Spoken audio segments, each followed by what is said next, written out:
Hey everybody, this is Jim West and Dale Ross. We're having a little bit of technical difficulties. Actually, I'm having the technical difficulties today. I had to use a different browser. For some reason, my other browser, my Google Chrome, just was not working with this Really? platform. I have no idea. Hmm. So do you use Edge? I used Edge. That's correct. Yeah, that's what I normally use. But Google Chrome should have worked. But It's anyway, worked. It's no worked doubt, every other no time. doubt. Yeah. They might have a bug today, and they'll have it fixed tomorrow, maybe. Yeah, maybe so. So So hopefully my lights are not too bright. But go ahead. yeah, looks good. Dale, I was going to ask you. You know, going in the beginning of the season, we had different realignments of, and also the playoffs changed. No longer subdividing 6 weeks of playoffs and Mhm. only four state championships, and the games were located at in Chapel Hill and NC State. My question for you: how far east would you be willing to go to see a game, and how far west do you think a normal person in the state would be willing to go to see a state championship game? So What would be first of your all, how I far think west and how far east? my statement to that would be somewhere along the I-85 corridor from Raleigh to Charlotte. I think Right, anywhere along those lines should be acceptable. Um, Currently, you have teams traveling, say, from down this way 2 to 3 hours. Um, Excuse me, probably about 3 hours, a little 3 to 3.5. From Shelby, something like that. Um, so I don't know that anything further east. Uh, I mean, where would you go east? Greenville, Fayetteville. Fayetteville. Greenville's a long, yeah, Greenville's a long drive. Fayetteville's not a short drive, but um, so you'd be looking at Greenville, maybe Fayetteville. So Greenville, I'm thinking ECU, um, and then the teams from the east. How far west would fans be willing to travel? I think first of all, the fact that there is a lot of travel probably lessens the number of fans, but Right, I couldn't guess by what percentage it does. That say, for example, some people in Shelby that would have gone if the game was in Charlotte, but didn't go right, because it's in Raleigh. Certainly, you've got your core group of people that they would travel to Manio if they had to. right. Um, uh, so I think that's what you really have to look at, Jim, is you know, what impact would it have if the sites were moved? I don't think you could move too far. I don't think you could shift too far off that I-85 quarter line because that probably divides the population, not the state, but it divides the majority of the population. Right. Uh, and for the most part, where most of the teams come from along that corridor. Now, I didn't say all the teams, Right. but a large majority of the championships see teams coming from those areas. So, Right. uh, honestly, Jim, I think like if it moved to Charlotte, which there's some people would like to see some games in Charlotte, I think all that does is flips who travels. The East people travel. Um, they travel more than the West people do currently. Mm. And currently the West people travel more. So I just don't think you could shift too far off because if you go west to Charlotte, where are you going to go? Right. Asheville? Uh, Yeah, you can't go to Asheville. You can't. Like, there's places over in Burke County, over at East Burke, they have a really nice stadium over there. That's just Hmm. too far. You just can't go that far. Hickory, is too far. I think you have to go on the corridor. Now, the interesting thing about it is when it comes to travel, is usually the small 1A teams that have to do the most traveling. I That's mean, correct. Yep, they come la- from the mountains or they come from the coastal area. That's right. usually it's Murphy or Robbinsville that's in the state championship game. Hmm. From the we used to be in the small 1A, and you have teams like Star Mounts, and you have Mitchell. Obviously, has been there a couple times, and that's they're going to have to travel a lot. And in the east, in the past, it used to be Plymouth, which is pretty far out northeast. Tarboro is a little bit closer in; it's not that far from Rocky Mount. But the 1As tend to be very far west or very far east. Two East ways, of, yeah, I would say east of 95 primarily. And right? And a lot of them west of I-26, yeah, and west of I-26. Exactly. and then you get the two ways, and two ways are more your, kind of somewhat rural, almost like exurban areas, not really Hmm. suburban, but exurban, more kind of that rural, got a little bit of a rural feel, like the Stanley counties of the world. Of course, you're not going to find a Stanley County team anytime soon in the state championship game, but Shelby. I mean, that's a two-way school. That Shelby is exurban. I mean, if there's a definition of exurban, it's probably Shelby. Right. You go over to the east part, Duplin, Wallace Rose Hill is not exurban. That is rural. I mean, Duplin County is a rural area. You're going to find some rural teams in two way. A team like Reedsville, that's an exurban team. They happen to go Hmm. in there. So I mean, they're one of those teams that have gone into the 2A state championships. They tend to be off a little bit off the beaten path, but not that far from that I-40 I-85 corridor.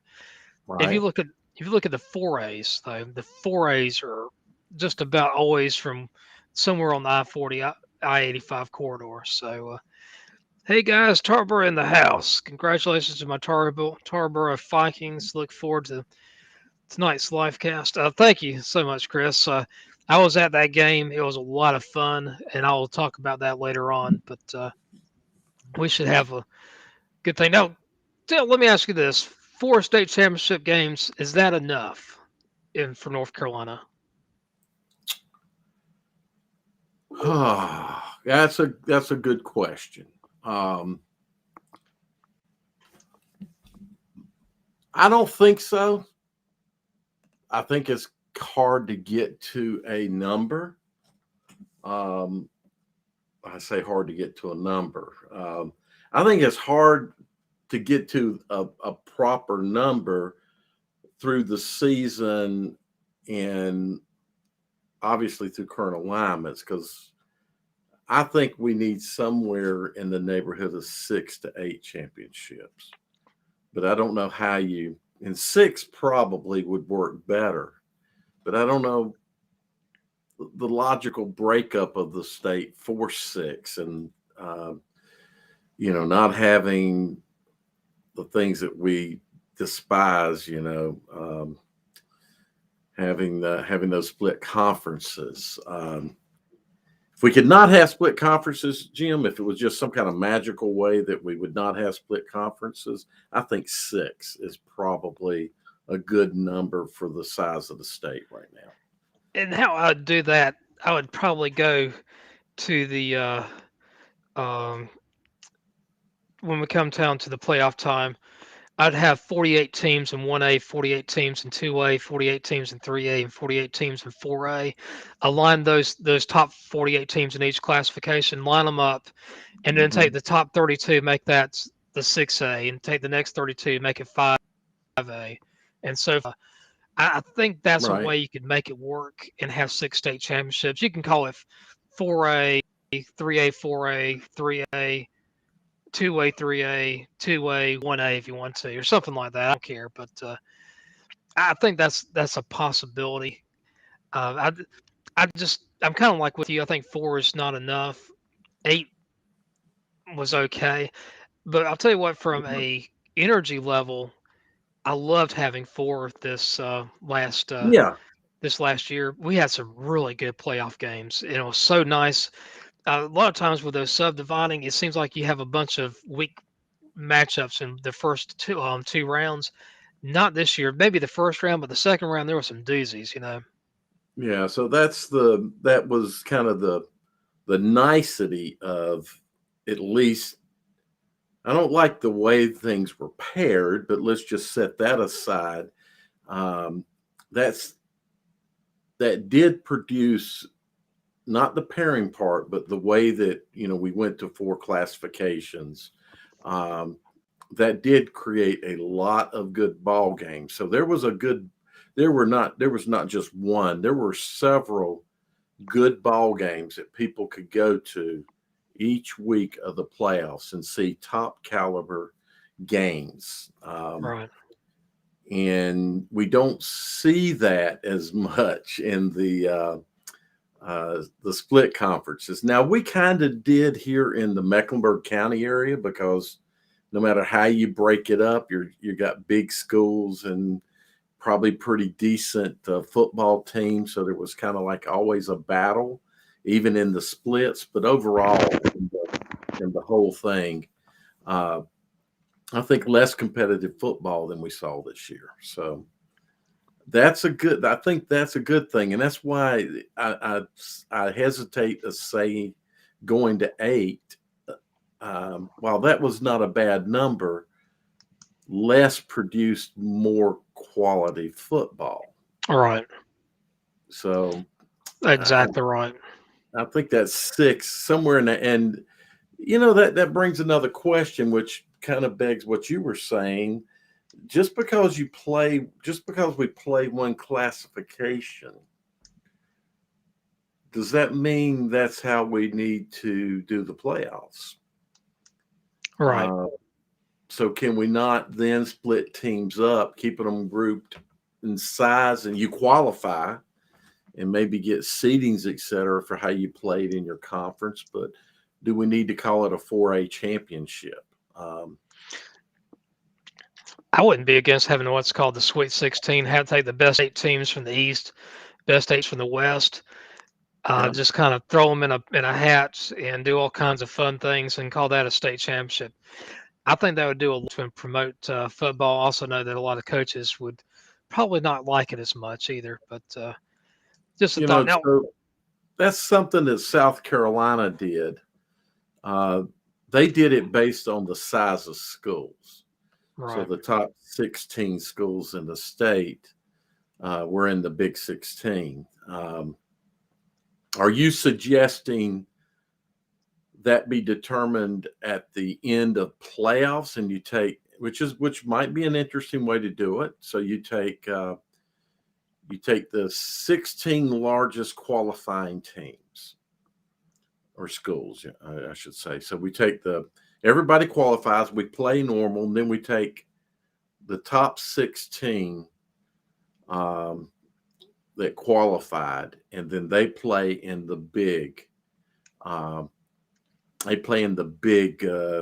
Big 16, whatever you want to call it. Yeah, that's exactly what I'm thinking about having it take the top 16 teams That and qualify, they qualify. because South Carolina did it, the top 16 teams. Oh, excuse me.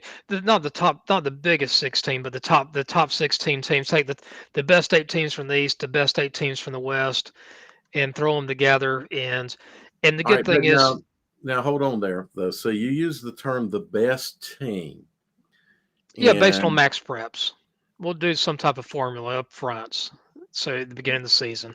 okay. Um, how do we feel that formula worked this past year? How do you feel? I thought it was decent. It was good in a global sense. As the season progresses, the formula gets stronger and stronger and stronger. I'd be honest with you, there's maybe a couple things you can tweak.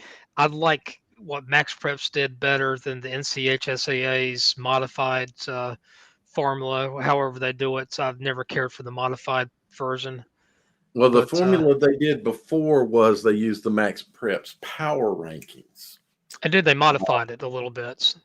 Yeah. So, see, what I think the NCHSAA should do is, Hey, take a little bit of money and give some math teachers some extra cash and let them take the Massey formula, which is a public, he's got his algorithm is publicly available, and it's a very good algorithm, and maybe improve that algorithm, and maybe the teachers do it as projects within their schools, um, and teach some AI and let some AI be part of this and improve the formula, because the formula can be improved. Uh, so yeah, I would. Now Is that here's acceptable? So is that acceptable if, for example, we have Huff and Chambers, and we have Shelby as one of those top 16s? Is that favorable to Shelby to put them in the playoffs against the Huffs and the Cardinal Gibbons and the other oh, bigger I'd love schools? this. I'd love it, and also give the Shelbys an option to opt out if they want to, since they're obviously they're 2A. I'd love to see Dudley 3A team. I think they could beat. I think they could have given Cardinal Gibbons a run for their money. I Um, don't disagree with that. The big thing that hits those as you go down in classification, and especially when we talk about the best of 4A, usually the best of the best of 4A qualified is what we call 4AA, and they have large numbers. They have a large number of bodies that right. can play 4 quarters of football. And while Shelby's may have a large number of bodies for a 2A squad, they don't have the same top to bottom. Let's say the top 30 kids on the program are not going to match typically with the top 30 of the other programs. And where that hurts them is not in a 2 quarter game or maybe even a 3 quarter game, but a 4 quarter Four game, quarter. right? Where they have a disadvantage of bodies, um, to remain, to be able to give that 4th quarter push.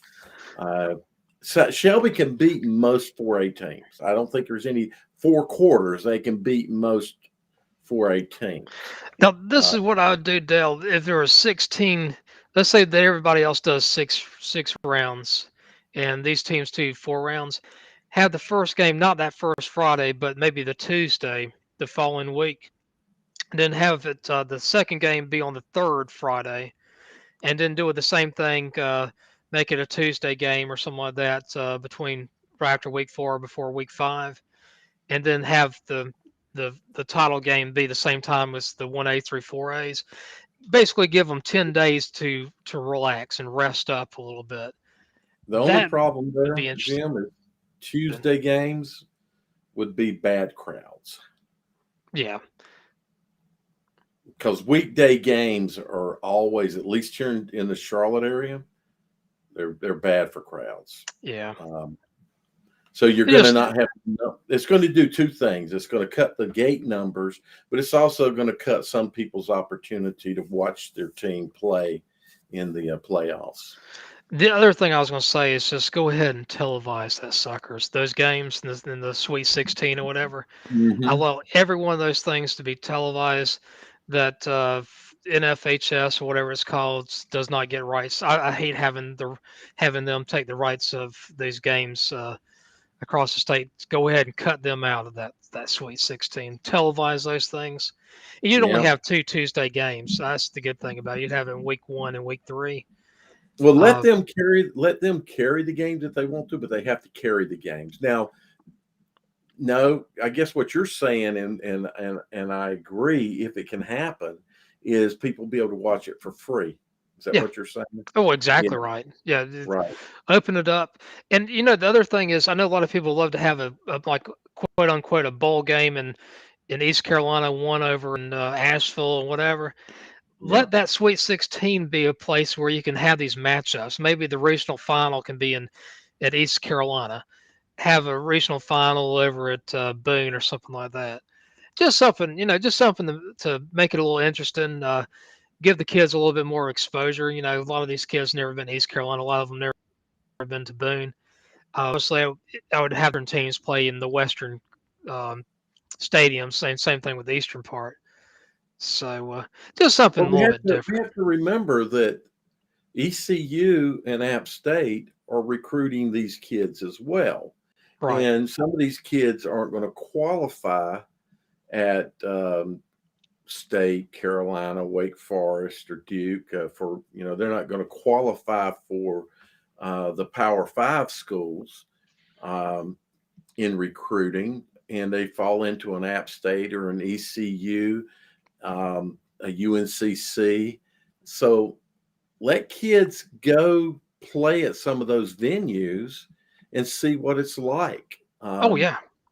It might even change some kids that are borderline Power Five players to saying, you know what, I'm going to go ahead and go to play at App State. Or, Right.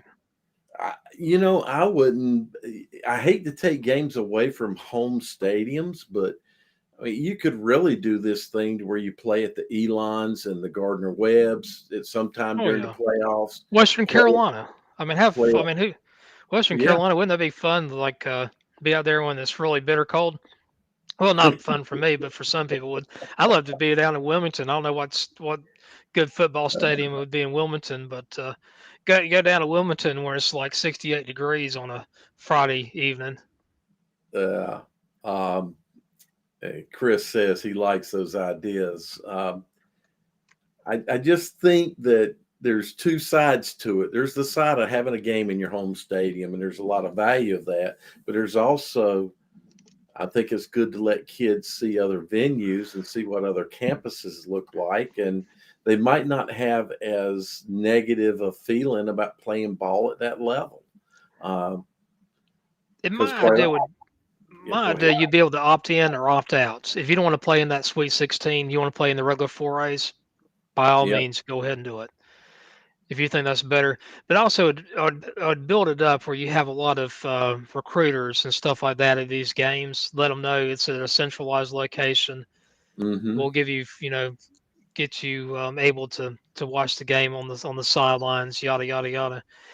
Build it up. This is a great promotion part on that. Now, here's the other thing I'm going to talk about with the playoffs, and then I'll stop it. I'd like to see an open bid for the state championship games. Open bid for 1A, 2A, 3A, 4A. Have Uh-huh. anybody that wants to host the 4As, 3As, 2As, 1As do it, and let the 4A teams or 4A schools decide, have a vote about where they're going to go. So would that vote take place that Monday?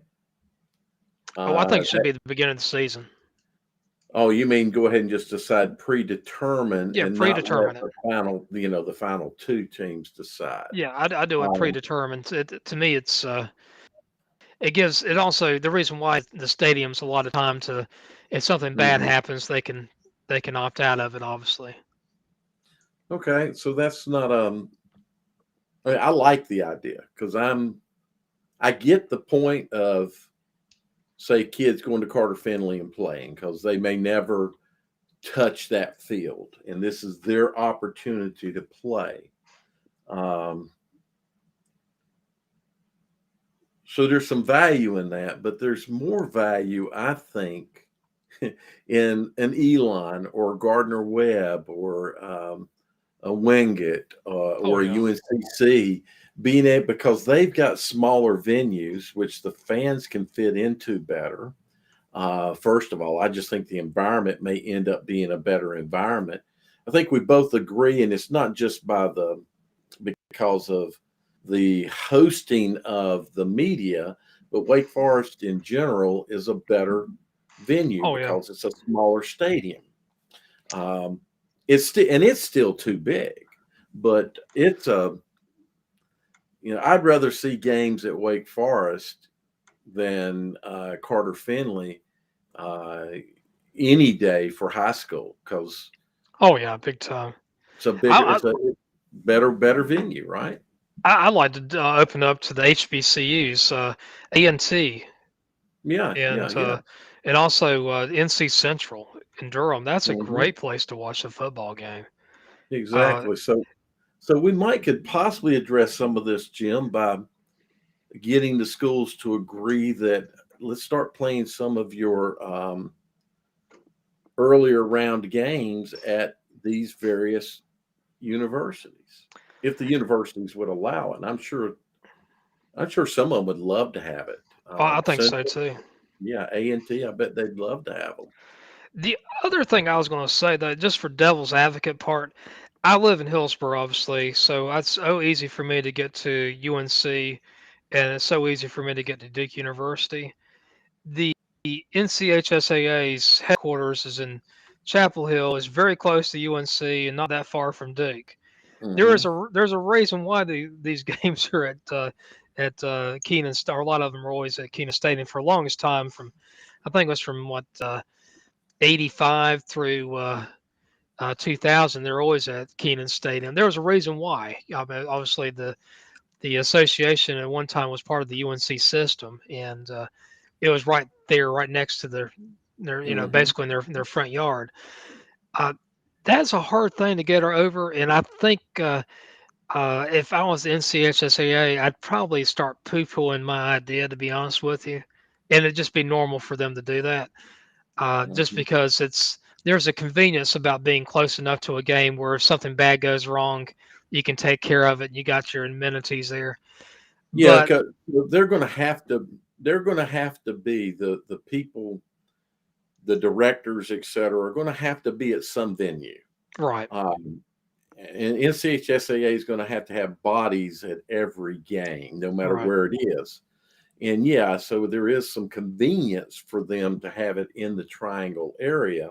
right, Um, so I think that's part of it. I also think part of it is you're playing you're playing on Power Five uh, fields. So um, it's a big, that is, it's huge. yeah. So those are two big draws. But would the NCHSAA be willing to move their bodies? So let's say I like the idea of putting it up to the schools to decide and send out to all the universities and colleges in North Carolina, and ask them if they're interested, put up a bid package. Right, And have that bid package by, um,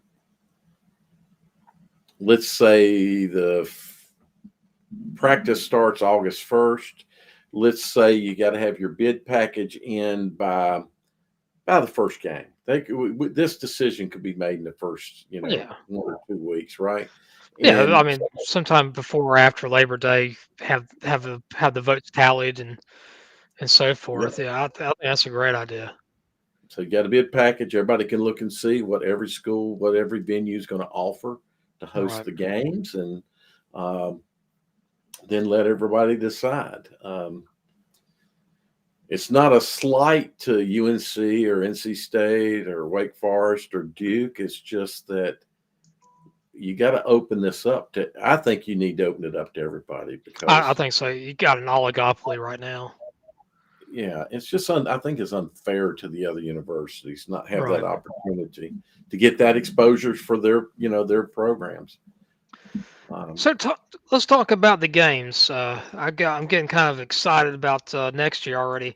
I'm a yeah, big believer that the 2020-21 season, that what we had in the spring, made the fall games even better.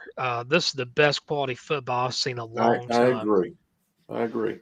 and I think it was huge. The numbers may not have been as good as they were 5 years ago. Actually, I know the numbers have got to be down 25-30% across the board for most schools, if not more.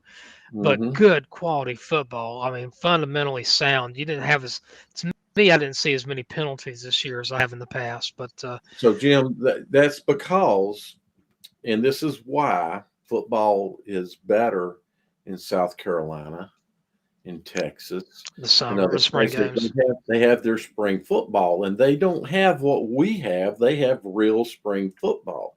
So right? these kids played real football longer than a spring workout, season would be. Uh, they don't lose much between the ending of the state championships to the first week of playoffs. I mean, those kids just kind of rolled right into 7-on-7s and doing some other fitness things, and then right back into shoulder pads and hitting. So their technique should be better. Right. Their their discipline for the game should be better because they're so close to their previous high level practice season. And that's one of the reasons football's better in other states is they do more in the spring. The kids look bigger too. I mean, they look bigger this season. Uh, or I shrunk, but I don't think I shrunk. But I think they just look bigger this year. So let's look at the 3A game. That was Dudley versus Rose. We both Mhm. picked Dudley to win this game. I think we said three touchdowns or so, and I think it was Two to four. three, Dudley yeah, yeah, is what we were saying. I think you were saying three. I was saying 2 to 3, and yeah, Dudley won by a score of 69-3. Interesting thing about it, the four games we've had that we had during the state championship, we had exactly one safety, zero field goals, and I forgot how many. Say 2, 7, 28. I think it was 34 touchdowns between the four games. No field goals, but 34 um, touchdowns. 16 of them were at the game against Dudley and Rose. And this was Dudley got out to I think it was a 21-0 lead. they jumped up like that. Yeah. I mean, just boom, boom, boom. Rose scored a couple of touchdowns, and Hmm. Dudley scored a touchdown. And Dudley gave Rose, I would say, at least three touchdowns. Just basically gave it on a silver platter. You had one pick six. You had another one that I forgot was a block punt or whatever, or a fumble. I mean, it was three touchdowns that really uh, just handed to him. Dudley, though, they did have one pick six, but Dudley just moved that ball all over the field against Rose. Rose has a pretty good offense. Their defense was not championship caliber. And, this time of year, you got to have a championship caliber team, football and defense. Hmm. Dudley had one. They didn't really have to use it on Saturday, but it was there for our Friday. It was there for their disposal. But 69-40, that was the most points ever scored in an NCHSAA state championship game. Yeah, 100 and giving up 69 points is that's how does a championship team, and I've seen some blowouts. I've seen um, big time blowout games. 2003 state championship is one that comes to mind. Big gap in scores, but that's Jim. I don't know how as I think about that game, and now one I got to say, uh, I don't know that they gave them the scores because you got to give credit to the kid making the pick six and scoring, and sure, so there's plays there being made, but they're not plays that are being made against the defense, right. right? So really, on both sides, though, when you look at it, that's a lot of points for Dudley to give up. Oh, yeah. Uh, but as I thought about that game, Jim, I thought, well, there's got to be several teams, several other teams in the West that I think would have given Dudley a better game. Oh, Um, I agree. Statesville for one of them. Statesville for one of them. So, Yeah. um, but that's a tremendous amount of points, over 100 points for a championship game. Um, that's a wow. The thing about it is Dudley probably played like a B or B minus game on Friday, and they still Hmm. beat Rose by 29 points. Right. Uh, as Well, soon as I saw these guys on the field, Dudley just looked huge. They had the numbers and they had the hunger. They were hungry. Well, definitely the best team in 3A. Oh yeah, big time. There's no doubts about it. Now let's go to the Mm-hmm. 1A game. Tarboro Yep. and Mitchell. I was at that game. Was at Keenan Stadium. Beautiful, beautiful day there. It started out. I think it rained a little bit that morning. By noon, it was muggy. I mean, it was sticky muggy. And then Mhm. by about 1 o'clock or so, 1:30, it was uh, it was a little bit of a breeze, but it was like 73, 74 degrees. It was like an early May day. It was surreal to state the least. That game, I think it really the weather. If anything, it probably played a little bit in Tarboro's hands. I think Tarboro's used to a more mild climate in playing football. The humidity, I did see it. I did see some of the Mitchell players cramp up. You usually don't think Mhm. 70 some degrees would be something that you'd cramp up on, but it was a muggy, humid day, and I do think that if that it had more of an effect on Mitchell than anything else. Mitchell's size was pretty impressive for 1A team. Mhm. Tarboro, they were hungry, if you can imagine. I mean, they've won what three of the last four championships going into the last week's game, but they were still hungry, and they had the athletes, they had the running game. But first half was pretty much even, but Tarboro scored a touch 6 seconds left in the before the half to go up 14-7. Mhm. Mitchell kicks off the ball, and we got this guy person going VSD via VDSK Oh, it's the same thing tech. we were getting last time. Just ignore it. Yeah. Hey, Donald Montgomery. Hey, Those are Cynthia Oliver. Hope you enjoying doing they're that. spammers. Yeah, we hope you're watching us. We don't Yeah, care. come on, Spam, come, spam come, away. come on to Fantasy Island. We'll have the little guy come in here screaming the plane before too long. But Exactly. that game, though, the second half, you could see Tarboro kind of wore down Mitchell in a lot of ways. Tarboro, in a lot of ways, was just kind of toying with them, with Mitchell. First series in the second half, Tarboro scores a touchdown. I think it was like within 2.5 minutes, they were up 21-7. And then Tarboro scored a touchdown in the fourth quarter. But there was several times, I'm gonna say probably two or three times, Tarboro could probably scored another touchdown, but for whatever reason, their series fizzled or they made a mistake. And I didn't think Tarboro played their A game. I really don't. I don't think Mitchell did either. I think both of them probably played their B games. It's just Hmm. Tarboro had too much talents for Mitchell. Coach Craddock has just done an amazing job at Tarboro. That Tarboro team feels more like a 2A team or a 3A team. They don't look like a 1A team. They don't play like a 1A team. They play a lot better than your regular 1A team. I blocked them, by the way. Oh, okay. I Oh, blocked too both. bad. I blocked both of them. So, uh, I didn't get back until midnight Friday night. So I just did not feel like driving up to the Triangle to see games on Saturday. So I watched everything on TV Saturday, which was good. Right. This was another game we picked. We did We all fun. right on games. We were 3 or 4. Yeah, we Uh, were. We were doing pretty good after the three games. I was yeah, feeling pretty good. I tell you what, the next game it was over at Carter Finley, Walls Rose Hill and Shelby. Walls Rose Hill actually took a lead. They were up 7-0, and so what here? There was a huge let down year for I got. Tarboro.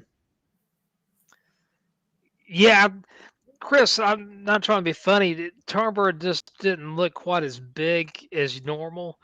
I think Mitchell was about the same size as Tarboro. Uh, the the Hearts, that Tarboro's Hearts, what won that state championship game to me this last Saturday. Those They guys played played with a lot of good. heart and played Yeah, a lot of enthusiasm. I think they played good football. Not They didn't look as dominating as we've seen them in the past, Right. and they didn't need to be. No. Um, it's a good program. So if this is a down year, then expect to I mean, this is becoming a almost yearly thing for them, isn't it? Yeah, I think the 1A is going to be the Tarboro Invitational for the next 3 years. Right. Unfortunately, I hate to say that. I just don't think any team in the East is going to, uh, compete year after year after year. They might compete 1 year or so with Tarboro, but it's going to be a different team every year that would compete against Tarboro for the right to go to the state championship game. But that Shelby Wallace Rose Hill game, I'm Mm-hmm. gonna tell you right now, Wallace Rose Hill, they play that wing team. They have three running backs, and number 5 for Wallace Rose Hill, I cannot think his name. He's going to UNC or going to Appalachia next year. That guy is a mensch. I'm not Jewish, but he is a man. He is a total man, and I think he had. I imagine he had 180, 190 yards after the first half. I mean, he was just incredible. Kanye Roberts, thank you. Mm-hmm. That kid, oh my gosh, I think he had 3,250 yards of rushing before that game for a year. 15 games, 3,250. That's over 200 yards a game. That is a lot of mileage. And That is. That's wow. that kid was a beast. That I is mean, good. Yeah. just a total beast. The problem with Wallace Rose Hill, and it's something that's they're not used to. They get behind. They don't have the passing game that Shelby has. They don't have the passing game to play catch up. Like they don't they're not used to have catch up. And the same thing with Tarboro. If Tarboro had to play catch up, if they had to depend on their passing game, the same thing might happen. Of course, Tarboro didn't have to; can just run the ball down anybody's throat. But Wallace Rose Hill, they had a couple good passes, but their running game, they're the running team. They had trouble with Shelby on defense. Shelby, every time Shelby touched the ball, they scored a touchdown.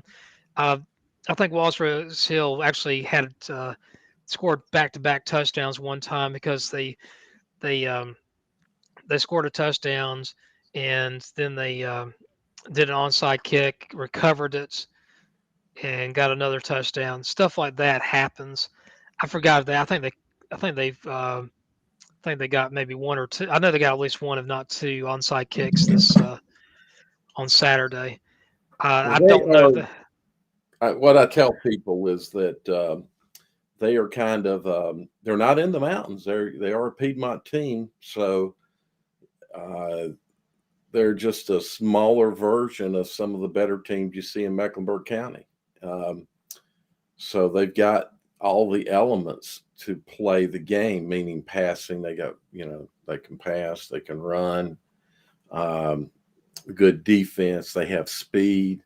Um, they're not going up the mountains yet. So when we start going up the mountains, then we start falling back into that same kind right. of football as Wallace Rose Hill is. But they are, yeah. They I see there that Chris says they're on another level, and they are. They That's a 2A team that can. Well, they play 3A schools. Cleveland County is. We've said this before. That is just a wonderful place for football. There are great teams there. Shelby competes with all of them, um, beats them. So yeah, they're on another level, and they're a team that could beat the majority of 4A. Uh, if you could line all the teams up, they're definitely going to fall in the top 20 in the state and probably somewhere around the top 10 I agree. in the state, right? So that's against every team, every squad. Uh, I I think with Shelby, the one thing that I loved watching this year was their quarterback.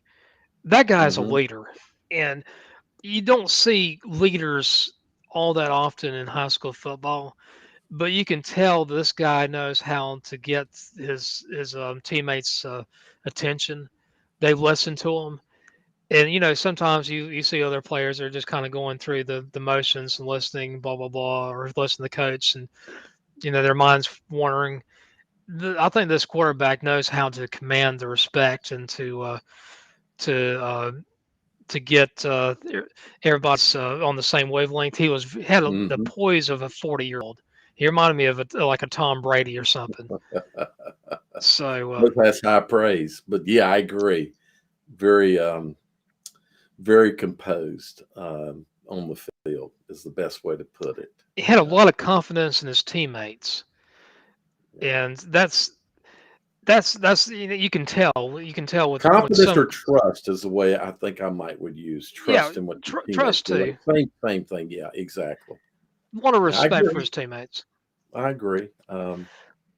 So Shelby Walters Hill. I think there was 11 touchdowns, two of them. I forgot what the final score. I think Walters Hill. I think was it Shelby 48, Walters Hill 27 or something like that. I can't Somewhere remember with them. I don't it remember the was. final, but yeah, it was. It was about what I thought it was. Good thing with Walters Hill, they were at one time it was reported three of their players were down for COVID. It ended up just being one. Hmm. It didn't matter. It didn't matter. Yeah, I think we picked three scores on that game, if I remember correctly. Right. I agreed with you on that one 100%. And it kind of played out kind of like what I thought. Maybe a score each way more than what I would have thought, but yeah. I'm gonna go put my glasses on. It was final score was 55-34. So it was 8 touchdowns by Shelby and 5 touchdowns by Walters Hill. There was 36 touchdowns this last weekend, 0 field goals, 1 safety. So much for the kicker. That's what I have So to much say on for that. exactly. Now let's go to the big daddy of them all. This Uh, was Cardinal Gibbons and Julius Chambers. Both of us picked Julius Chambers, and I thought that Chambers would actually beat them by about 3 touchdowns. I just thought they were yeah. really, really good. And I said 10 points is what I had said. So I thought they would win by 10. Two scores, probably sitting on the 10 point. So we both missed it, didn't we? Yeah, we missed it, and And you know what, Jim? I want to say I have no problem missing it because oh, I don't actually, either. in some ways, it makes me feel good because it means that, and we weren't the only ones that missed it. A lot of people in the state missed it. It means that kids went out and proved a point, and Right, coaches and kids went out and proved a point, and they played their ball game. And you got to know that the Gibbons probably felt like they had a chance to win, but they probably felt like certain things would have to happen and go correctly. And one of those things being playing a good football game. And Gibbons played, I thought, a solid. They were the better team. oh yeah, you could see it in the trenches. Back in August when I saw these two teams play, the offensive line for Cardinal Gibbons and their defensive line were both intimidated by Julius Chambers. That was not the case last Saturday. If No, anything, those Chambers guys, they they were hitting the jaw, both the defensive line and the offensive line. They yeah, were hitting their collective jaws. They didn't know what to do. yeah. They I'm were wondering. I, out I technique too. I wonder if the rain had not come, because after two possessions for each team, Gibbons was up 7-0, and Gibbons started really doing things in that second drive. Their scoring drive, and then Chambers didn't do anything in their second drive. It was an And ugly game. I know, and I one of the things that was commented on was, well, because of the field position, condition, we're not able to make our cuts, et cetera. And I'm talking about Chambers, but I don't think that would have mattered, not from what I saw. Because quite honestly, defense is at a disadvantage when the field is in bad condition, because the defense is the one that's reacting. They're Right, the the one. offense knows where to go. They know where to go exactly. So while three can't make all those cuts and back steps and all those other things that he's very good at, still he knows where he's going, and he can get his body and things at least aligned in that direction and changes the direction he controls more. Whereas a defensive player does not. He's got to swivel on his hips immediately and plant, and so that puts a defense, I think, at a disadvantage. And Oh yeah, boy, did they play good football even in the bad weather? And I'm talking about Gibbons. I think that was a solid solid effort by them. Very solid. And before Dale, I was thinking about going to the game, and then I was like, you know what? I do not want to drive in the rain at night Hmm. into Raleigh, and I elected not to. I'm sure other people did the same thing. They just didn't want to deal with the bad weather. And the weather came to Hillsboro around 6:30, and for about 5 minutes, my yard went from bone dry to where you could actually almost row a boat in it. It came Right. down that hard, and you looked out in the ditches; they were just covered in rain, and the roads were awful and so forth. Well, And then coming it coming let down off. through coming down through the stands, and then having places like where a door's at that And you see is that not where as all the water was coming through under it. exactly. I mean that so it all gets channeled to right there. That kind of told you how much rain was coming down. It was a lot. It So was, and a lot of people need to realize that's the same storm that hit Kentucky. It was the same line of storms that hit Kentucky. right, Luckily, the energy dissipated significantly when it got over the Appalachian Mountains, but that was a lot of energy. Could you imagine if it wasn't for the mountains, how much destruction we would be looking at? exactly. I mean, it was just it was something else. But it rains hard in Hillsborough for about 10 minutes, and then it let up. At Carter Finley, it looked like it rained hard for about 40 minutes. It was a lot more than just 10 minutes on the It was a field. I it, mean, it rained for a good while. Yeah. But was over you got second half didn't have second it, half so that wasn't was well. good. Second half wasn't bad. It was just that first half. But you look at that Yeah. the field, and it started with just a little bit of rain. Then it got bigger, bigger, bigger. And I was like, oh my gosh, they're trying to look like over at Concord Spiders Stadium. No, well, it didn't get And that bad. it didn't get that bad, but the announcers kept on, saying, "Oh, this field's awful," blah blah blah. I said, "Well, why don't you just have everybody walk over across the street to Cardinal Gibbons?" And people need to realize that Cardinal Gibbons is literally across the street Across the street. Yeah. from the stadium. Yeah. And I told people, I said, Cardinal Gibbons' turf is in better shape than Carter Finley's turf. Cardinal Gibbons is artificial, Right. and State obviously it was dormant and it was grass and the water was ponding everywhere. That And they could have done that. I don't think there would I I think don't think Gibbons didn't care, and that's this is football, and so if anybody comes up and says that's an excuse for losing, my comment is this is football, and you play the elements, and you're a good team can handle themselves in all adversities and elements, and if those impact your win or your loss, the other team was better. So right. I don't, and honestly, the way the game started out, um, when we didn't have those conditions, Gibbons was looking that second drive. Gibbons was solid, and Oh yeah. and Chambers was still no, they weren't there. Now, would they have pulled a second half turnaround? Let's say the field was in good condition. What might Gibbons have done the next few series that they had the ball, if they had it without the rain, they may have put a couple more scores up. So there's Right. lots of if this and, uh, but at the end of the day, and in the second half, that was a factor, but it wasn't. It was the same factor for both teams. So actually, the whole day was the same factor for both teams, right? Oh, I think so. The one thing I will also notice, the Cardinal Gibbons players played with emotion. Mm-hmm. Julius Chambers did not play. At least I did not see them playing with emotion that like to the level of Cardinal Gibbons. I did think that was a that did obviously, I think it did give them an edge. I think the home field advantage was a big edge for Cardinal Gibbons. Uh, Mm-hmm. and this is another thing for teams. Julius Chambers, they traveled decent going to Raleigh back in August. I don't know how they traveled in December, but If you're a Julius Chambers fan, I want to tell you right now, your team's fine. Your team's going to be fine, and I have no doubt in my mind that you'll see the state championship again sometime in the next year or two, if not next year, the year Well, after, or the year after that. they'll be a contender next year. Yeah, There's no question. they're One going to be of a the contender.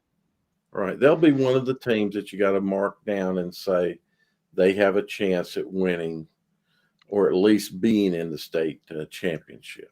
Um, You just need to have uh, the fan base. You need to get those.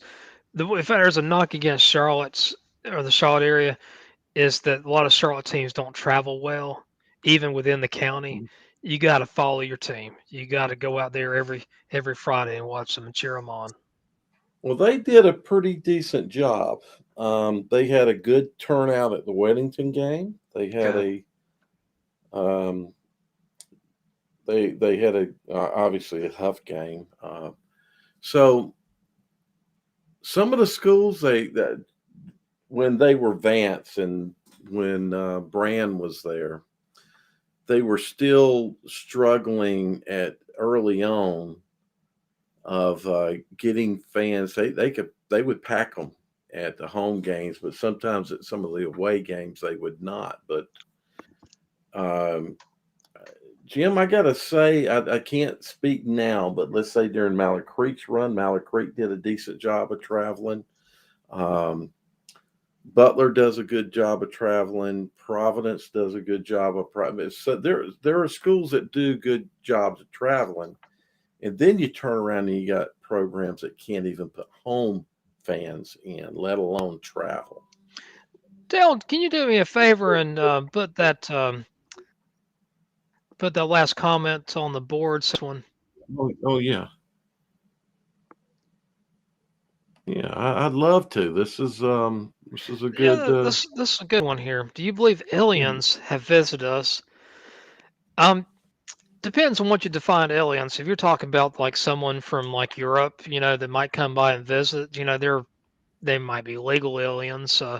Yeah, I think I've seen an alien or two. You might have somebody from Canada or from Central America. Yeah, I think I've met some of them. They're aliens, and then a lot of them go back home and stuff like that. They're peaceful. Yeah, the one thing, Dale, I was going to tell you about is several years ago. I was I think it was back in May or late May or so. It was one of those days where it had that snow. You remember that time it snowed, and me and you put that snowman together, and I put a hat on it. It came to life. Uh, Found out that when that happened, I always thought it was a little bit suspicious because the snow happened the end of May. I found out it was an alien. It was an alien life Hmm. form that came up. So yeah, I think it is true. What's your thoughts about it? So let's see here. Red bunnies. I'd actually do a live cast and talk about this kind of stuff because Yeah. uh, Jim,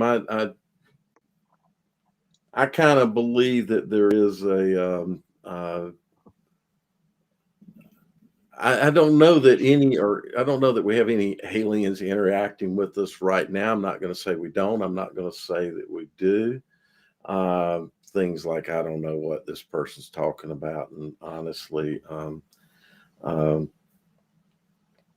that kind of stuff I can't comment on. But I think there's no doubt, and aliens are different things. What's an alien? See, an alien is in the sense that this person is speaking is any life form.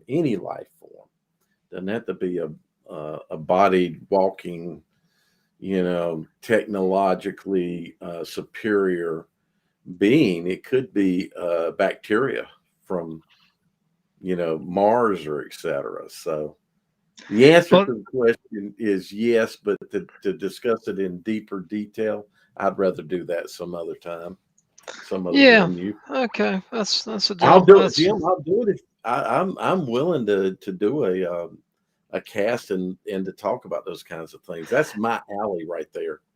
I Uh, do think there's alien. I mean, not aliens. I think there's spirits that are around us. so I think there's there's there we can talk. That's consciousness, I maybe. think there's definitely spirits around, and where you can You know, go into certain places like you go over to Gettysburg at night. hmm I believe stories that people can feel the dead or feel something that's abnormal. I had a good friend of mine who used to be my supervisor. Went to Gettysburg College, played offensive line for Gettysburg back in the early '90s. He said you go out there at night, yeah. and if after that some type of spirit world, you're sadly mistaken, or you're just totally I, not I have outside your I skin. have walked the battlefield, and you definitely feel things. Um, the University of Virginia, there's a study there's of perpetual studies. They they actually doctors, they study three things. They study near death experience. They study what is called reincarnation, and they study, what was the other? You'll have to go there. There's a great group there, and they've got a bunch of good YouTube videos that you can hear them talk and look at the science. They use scientific method to investigate certain things, and some of the things that were investigated back in the 60s before the internet are pretty interesting, uh, Right. of what they found. But yeah, if you've not been to Gettysburg, it is a experience in so many ways. It is a very heavy feeling that you get, when you walk that battlefield, when you walk up to the. Um, have you been there? I've never been to Gettysburg. No. So yeah, you want to go, Jim. It's just so I got it. I went there about 4 years ago. I did a little Facebook live cast, and I Hmm. didn't take the tour. I did my own tour. So I went in to the building that they have and saw things, and then I decided to walk down to the battlefield. So I walked down to. Have you heard this story? Hmm. Okay, so I walk down to the battlefield. I meander down and I see things. And as you come from up there, you're on the Union side. So you'll see some monuments and things, and everything's to, Minnesota and New York and Massachusetts and Pennsylvania and all the different Union uh, regiments that were there. And then you get to the wall, and the Union was behind, or the Northern troops were behind a big wall. Now, a big wall being maybe 3 foot tall, something like that. It's not a giant wall, but one that they could get behind and fire down. And then the battlefield was below, very rocky, and there's lots of other little things. So as I stood up there and I looked out on the battlefield, I said, well, I told myself, I said, I wonder what it was like for a Confederate soldier to fight their way up. So I walked out into the battlefield, not knowing where I'm at. And so I go down into the battlefield, and I walk out a good ways, and I stop and say, okay, this is a good point, and I turn around. Now, mind you, I'm also going over what the North had done is out in the battlefield before they got there. They had stacked rocks in rows so that the Confederate Army could not pull their cannons. It made it hard for them to move artillery. Um, and remember that the way the soldiers fought in that war, they lined up in rows, and the guys would fire, and drop, and the guys behind them would fire. But also, they would drop because they were hit. And to advance, you had to step over dead bodies or wounded. So I wanted to just kind of see what was that trek like. So I'll start walking up and trying to walk at a slow pace, like I'm thinking they probably. Well, I'm sure I moved faster than they did, but As I'm coming up and start going up the hill, I saw this granite. It was about maybe 3 foot tall, square, big like a big table, but solid granite, right? So to read it, you had to read the top of it. So I walked up to it, and that monument was uh, that monument was placed there by the state of North Carolina. Oh I wow. had I had just I was walking, and so I knew immediately what I was walking. If you've studied the war any, you've heard of Pickett's Charge, and so Pickett's Charge. I was walking Pickett's Charge, the North Carolina Regiment, and I knew from my studies that Georgia was to North Carolina's right. And what had happened in that uh, assault, the Union Army flanked the North Carolina. They went down their left flank, and they kind of helped, pigeonhole them in. North Carolina got to within, I think it was 5 to 6 foot of the wall, and Georgia got to the wall, but they didn't get over the wall. So that was kind of, I thought, I don't want to say eerie, because there were other points on the battlefield I could have come down to and gone on to, but I happened to walk right down where North Carolina, Hmm. and of course, being from North Carolina, um, you could feel it on the battlefield as I was making that walk. You could just kind of, I don't know, it's a hard feeling to explain. And then as you come up, as I walk back up, then to the left is up at what they call Cemetery Ridge, where they have all the bodies buried. And there's an old part that you can't get into, and I got to tell you this part. And then there's a part outside of it where they have you can call them the graves of the unknown soldiers. They just have little, you know, stone monuments with no name on them. And I'm walking around, and you can also be buried there if you say you're military, fought in World War II. So I saw some graves of World War I, World War II, Korean, out on the outside of it.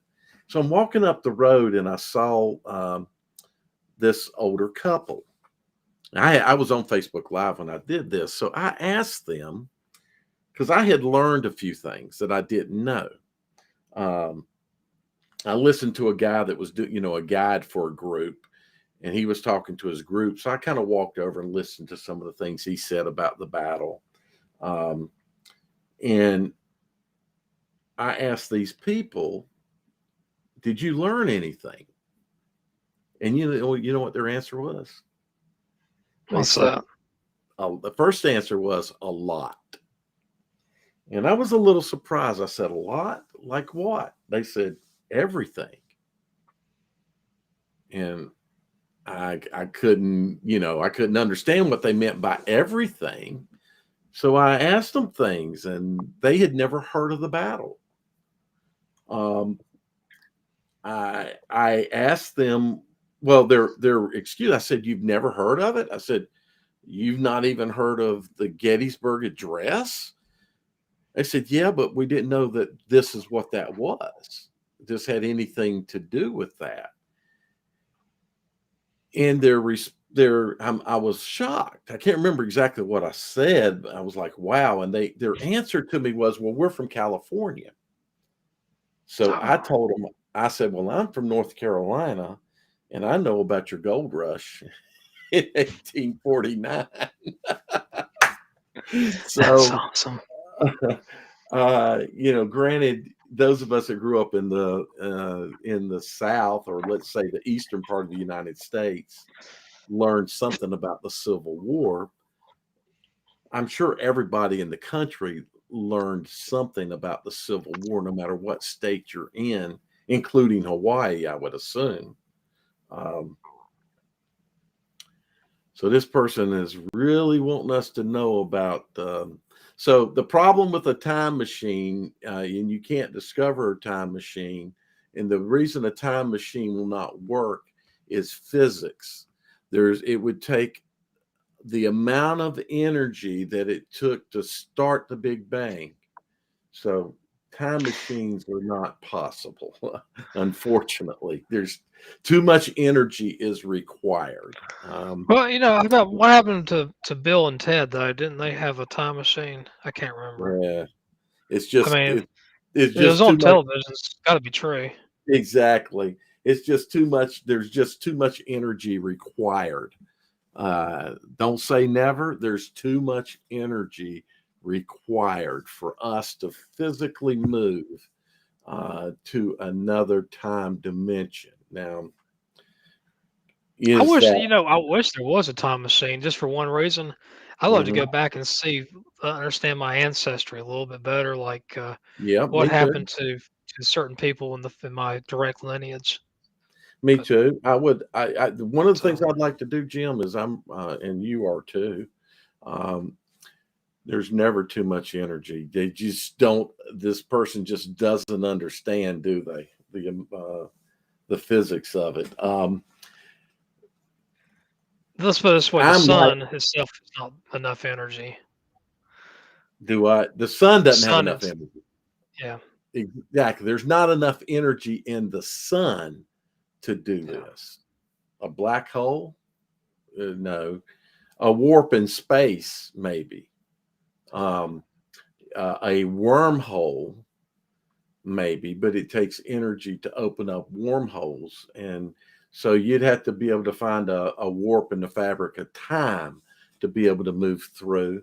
And all physicists, and this is my thing. One of the things I listen, I spend my evenings when I'm watching YouTube. I watch gold panning, I watch scam baiting, and I watch Neil deGrasse Tyson and all the physics people because I love physics. And yeah, I've read. I don't know if you've read Stephen Hawking's books, but I have. I've read three of them. Um, Hard for me to understand them because his uh, the better guy, Michio Kaku, is the better guy to try to understand because Michio can talk things in at least uh, concepts that we can understand. But Jim, I would like to go back and see my ancestors like you. That's interesting. You got the same kind of thing because I've got a grandmother who her her first husband died in Virginia in the Civil War. Um, and we can't hardly, it took me years in research to find anything about her. And she died in 1901.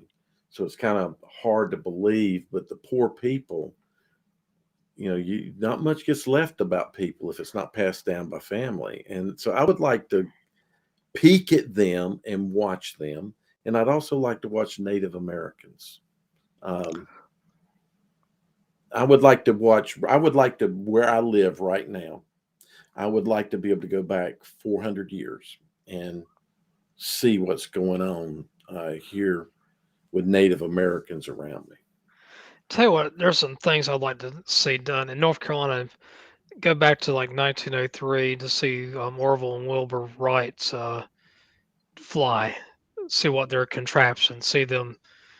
I mean, a lot of people don't realize how much the Wright brothers failed. They Yeah, finally so got it right, but they had e- to fail a lot before they got it right. exactly. So you'd run up to Ohio first, right? And that's where they did their first stuff, Oh yeah, right? and then they And they then realized Ohio, they had to go to they Kill needed Devil some wind. Hills. Yeah, they needed some wind or something to give them some lift to help give them some lift. Yeah. So that would be pretty cool to watch them up there, and then to be down at the Outer Banks and watch them out there. Yeah, I would love that, Jim. I'll I tell would you another also thing. love to watch those tri and quad planes, that were built back then. The first wing planes that had you had the tri level.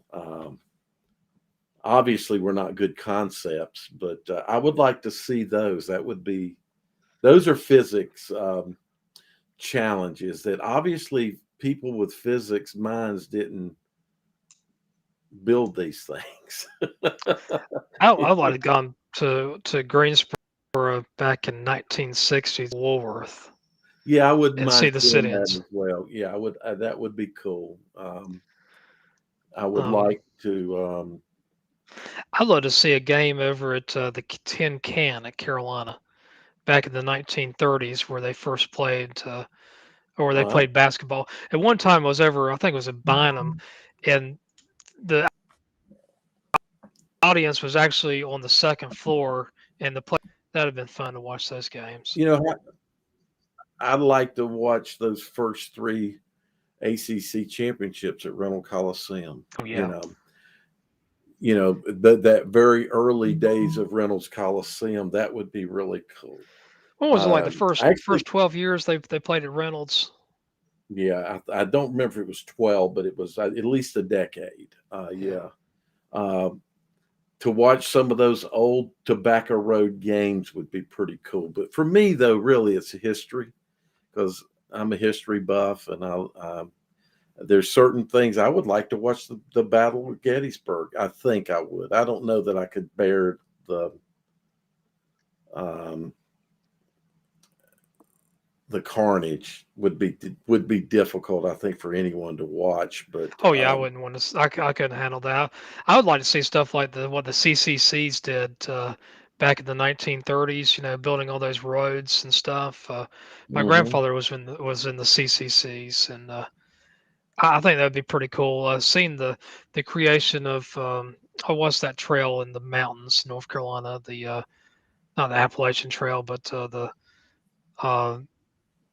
it's like the Daniel Parkway, Boone. the Blue Ridge Parkway. Oh, the Blue Ridge Parkway. I'd love to see that thing, see how it was built. So Red Bunnies has got some pretty interesting thoughts there. I don't know if you've been reading Yeah, I have. some of that stuff, and while I don't disagree with any of that, I just know that our current knowledge of physics is too limited to even come close to being able to do any of this kind of stuff. And I even Hawkins and the rest of them just don't. They believe that time travel is impractical. It's not a we just can't develop the energy to do it. It would be cool though, and potentially. Uh, Jim, you mentioned about spirits and all, and that's the whole thing about consciousness. You should look at that UVA thing. You'll probably find it pretty interesting, especially the studies that were done back in the '60s with what would be called reincarnation. Uh, um, they they got some pretty good information uh, from a child that they then matched up. A child, was talking about actually a couple of children that they have some great stories on, and you didn't have the wealth of the internet like you do today to start, searching things to be able to build a story. This story couldn't be built, so it's pretty interesting. I think that group, and I understand there's a few other groups that are doing that, and uh, the more I've looked into that, and there's a podcast I listen to. I can't remember her name now. She's a psychiatrist.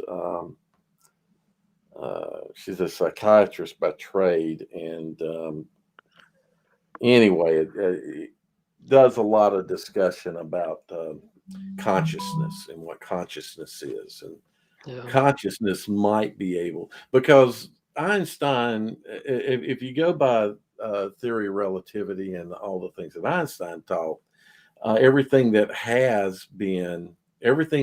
exists has existed, and it all exists at the same point in time.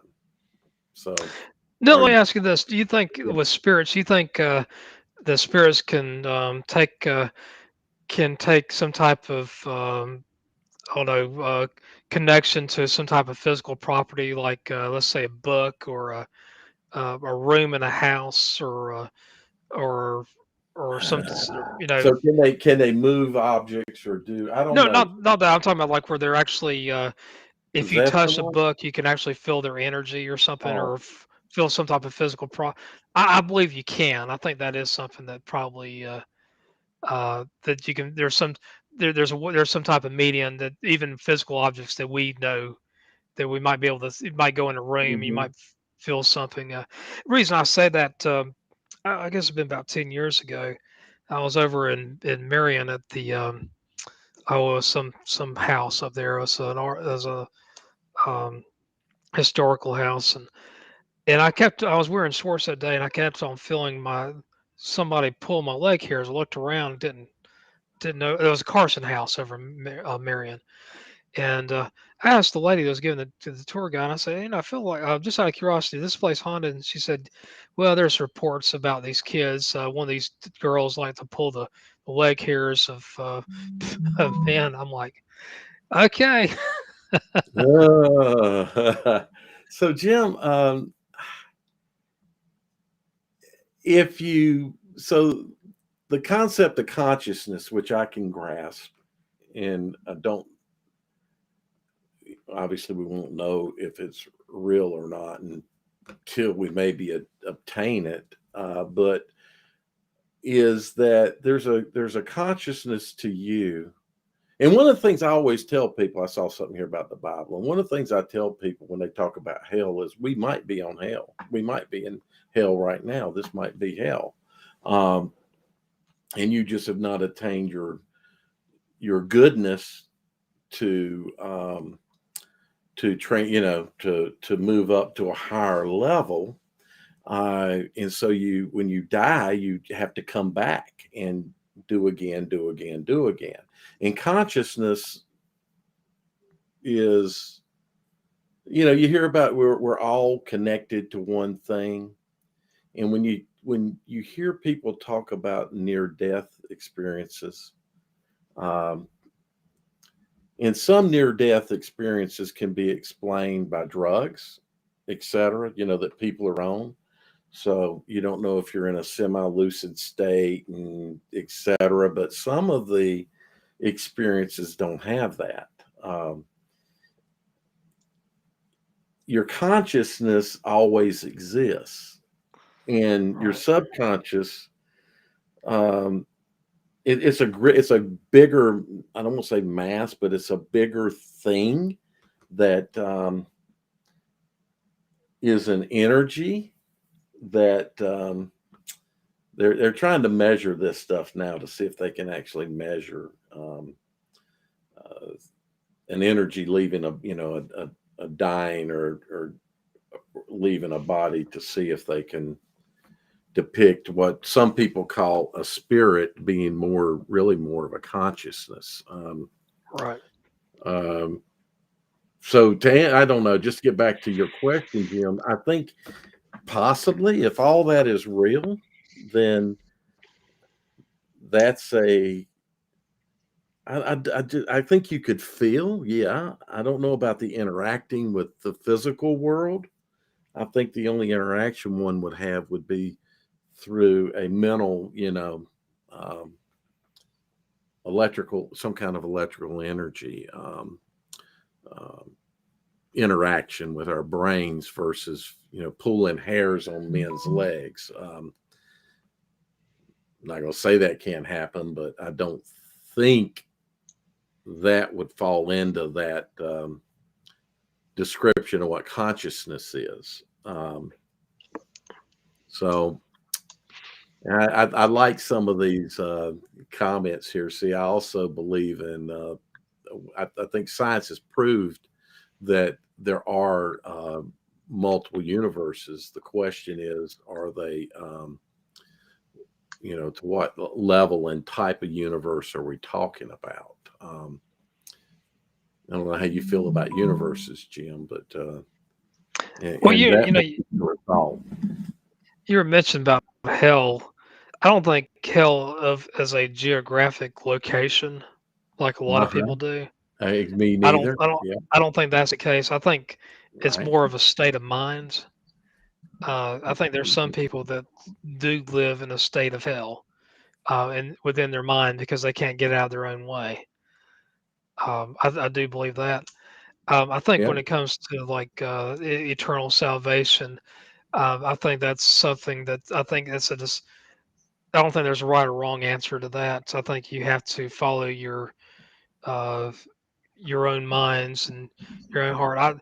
I also believe I was talking to somebody about like with religion uh, about like there's so many different religions out there right now when it comes to like you got obviously the probably the biggest religion is what is it Hindu or Buddhism, Islam.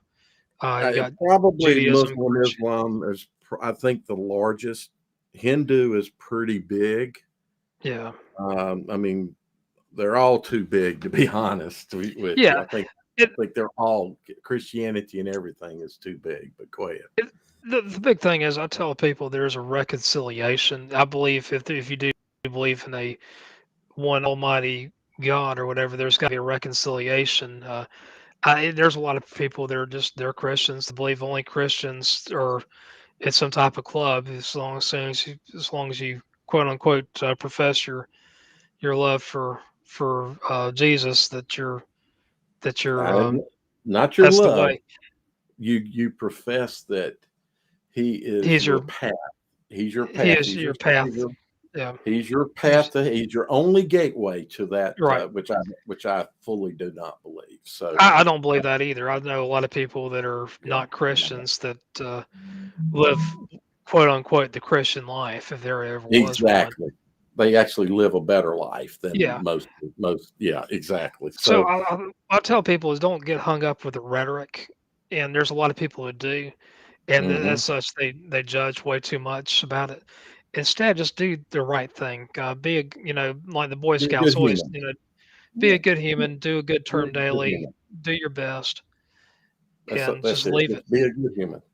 And that's what now. So when I have watched a lot of people's near death experiences, people talk about their near death experiences, and they all kind of come back with a similar story, or most of them do, and that is that in many times, they were not what they have happened to them. And they all, I won't say all, but most seem to say, is they have their entire life shown to them. And they experience the feelings of the people they interacted with. And thus, at the end of it, it's like you still have more to accomplish. And it's not that you've got more good to accomplish, but you've got more that you need to do to be good. Um, so that's why some come back, and maybe why some are reincarnated is the belief. But um, I'm not I had, I am in no way a believer in that one path. So Christianity is no, not for there me. was this guy that I know he was the fundamentalism. He was involved in a pretty bad accident, and he said Mhm. because of it, God gave him the ability to read minds. And I thought he was joking when he said that. And I Uh-huh. said, "Oh, so God made you a woman, did he?" That's funny. And he did not laugh. He didn't think it was humorous at all. That's funny. So I was, what I say, Jim, is why does why do people believe a very limited number of people, very limited number of humans, who in most instances, seem to turn out to be bad humans? Why are these humans the ones that are the conduit? They're the ones that can talk, right? And right. I'm talking about the swaggarts and the Jim Bakers of the world. They're not. uh, I don't think this is something that is limited to a few people. Time isn't true. So, well, Jim uh, Baker. What was it? Oral Roberts basically said one time, said, "You better give me money, or God's going to strike me down," or something like that. And uh, he's then another one. That's yeah, exactly. you had Pat Robertson. Uh, He was crazy, and Jimmy Swaggart. Obviously, Jim Baker was the there was a traveling old snake oil salesman as Jimmy Baker, he's still doing it and too. He's oh still, yeah, I don't know if you knew that, but he is still oh yeah, doing he it. is. He doesn't have the big network like he had with PTL, but he is. And I Uh, know I'll get some people get mad at me for saying this, but Billy Graham was a lot more polished than all these other guys. But don't think in a second Billy Graham wasn't an opportunist either. sure. He always knew how to get up the front of the line to talk to the presidents of the United States, and I'm sure some of them were like, "Oh gosh, I have to talk to him again." But he was a better guy than his son. Oh yeah, he's a lot better than Franklin Graham. Yeah, a lot better human than his son. I'll say that.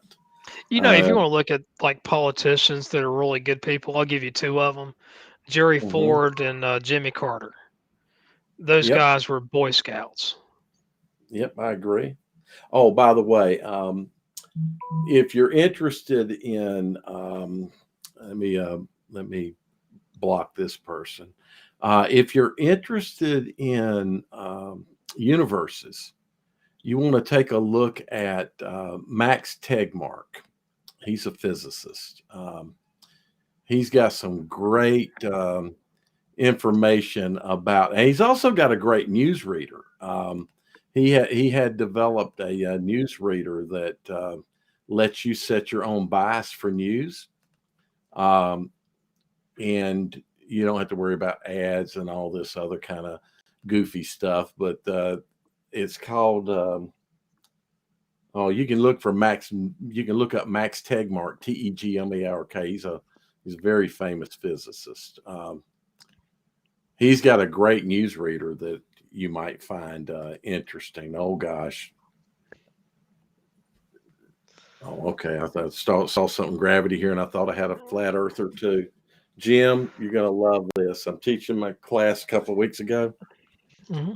and yeah, I've got a guy in the class who's a really sharp guy, um, and we got to talking. I don't know.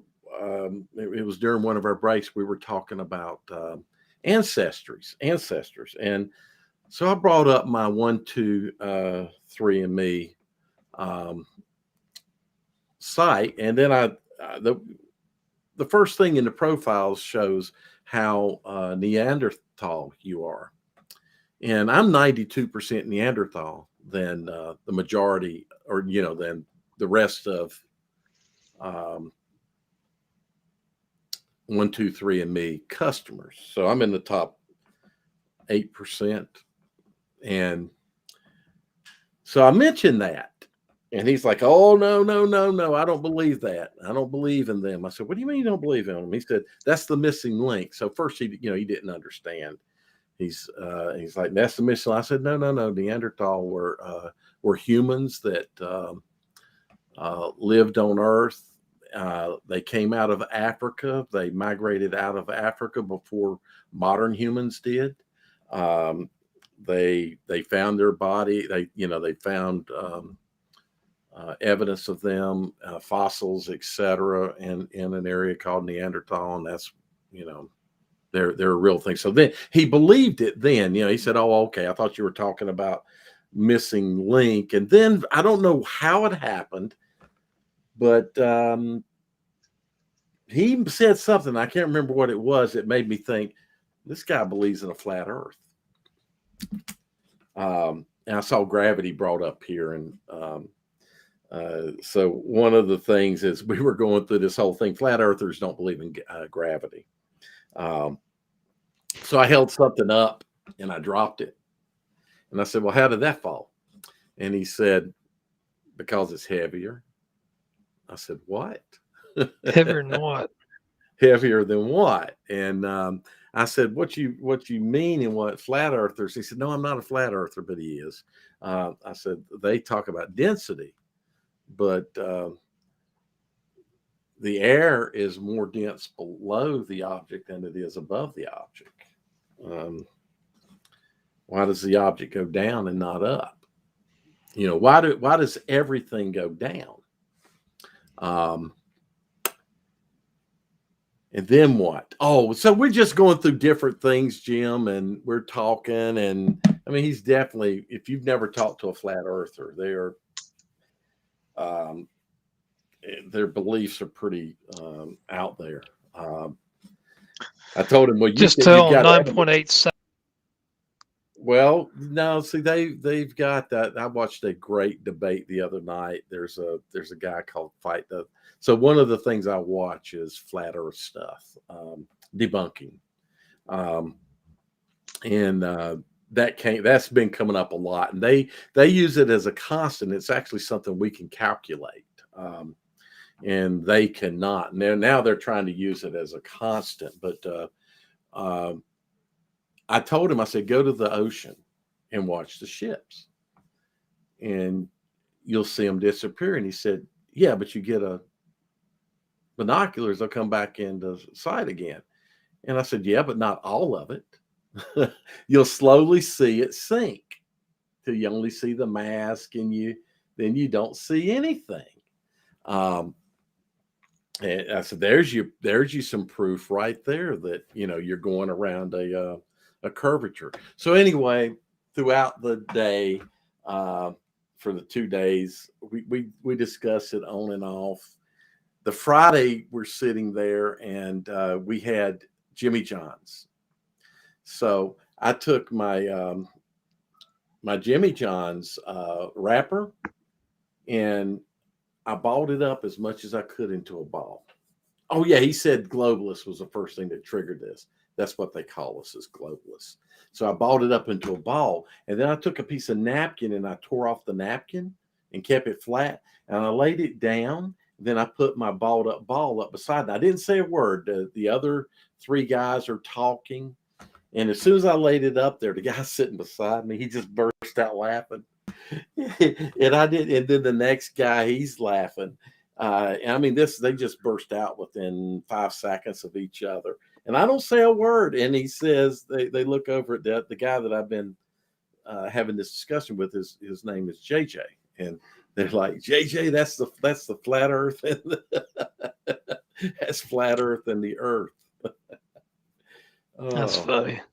it was maybe, I guess, more funny when you were there. If Yeah, I you was were going an to. alien, why wouldn't you contact humans? Well, I was in my mind. I kept on thinking about this conversation.